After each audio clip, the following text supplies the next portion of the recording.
quivering. "I've had this stupid, wobbly tooth for so long and it won't budge." "That is terrible news." Marge looks grave. "Theo has lost a tooth and the tooth fairy gave him a whole pound." Theo has one long eyebrow and is Jakey's best friend from school. "The tooth fairy is never going to visit me," Jakey whimpers. "Never say never, Jakey Pants," Marge tells him. "I remember when I thought I was never going to see my hairy-nosed wombat George again after he buried himself underneath the castle moat.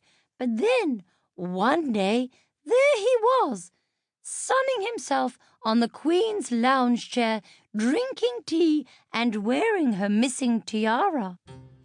Marge shuffles closer to Jakey. "Can I see?" She gently wobbles his tooth with her finger.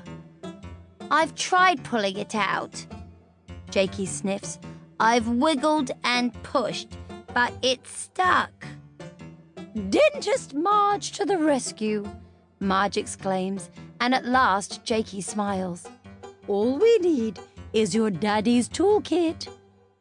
The smile runs away from my little brother's face, and he looks a bit frightened as we all crawl backwards out from underneath the bed. Then Marge tells me that I will be the dental assistant, which I'm actually quite excited about. "I once removed my Persian cat Amelia's left fang after she broke into the palace larder and ate too many sweets. It was rotten to the core," Marge tells Jakey. "I also pulled a tooth that had been stuck in a suit of armor in the castle for 1,000 years. The knight didn't feel a thing." I run to the garage and come back with Daddy's toolbox, and Marge whistles as she searches through it. I have the brilliant idea that we might need protective gear in case there is blood, so I grab an apron from the kitchen. "Lie down," I tell Jakey, as Marge puts on a gigantic pair of goggles. "Open up wide." Marge and I peer at Jakey's teeth. They are white and pearly, and even though Mummy says that he doesn't brush his teeth for long enough, they do look quite sparkly. The toolbox is red and shiny, and it has lots of weird and wonderful things inside it. "Too big," Marge shakes her head as she pulls out a spanner. "Too heavy," Marge puts the hammer back. "Too screwy," she dismisses the screwdriver.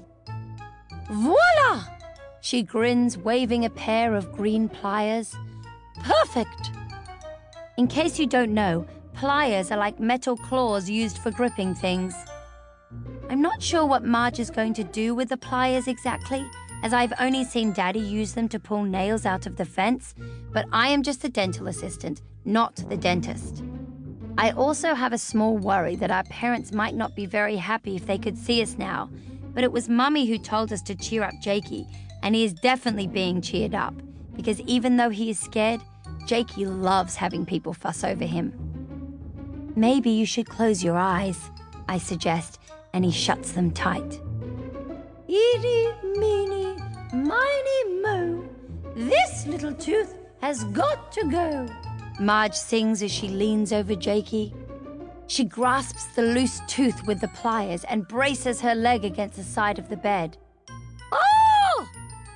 Marge has fallen backwards and landed with her bottom in the air, but the tooth is still inside Jakey's mouth. "The tooth is too wet for the pliers to grip onto," I say, deciding that I'm really good at being a dental assistant. "No, it must be super glued in." Jakey sits up. Then I have the most obvious idea. I can't believe that I hadn't thought of it before.